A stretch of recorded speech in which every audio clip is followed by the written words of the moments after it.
తాడిపత్రిలో రమేష్ రెడ్డి 2000 దాదాపు 17 వరకు ఎంతో కోఆర్డినేటర్గా పనిచేశాడు, సమన్వయకర్తగా పనిచేశాడు.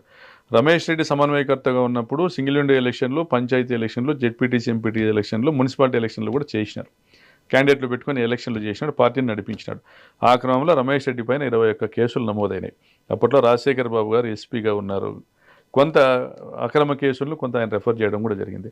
ఆ సమయంలో శంకర్ నారాయణ 2 సార్లు, నన్ను ఒక్కసారి 19 ఎలక్షన్లో కంటెస్ట్ చేయించాలి రమేష్ రెడ్డిని అనేసి జగన్మోహన్ రెడ్డి గారు మమ్మల్ని పంపి మాట్లాడడం జరిగింది.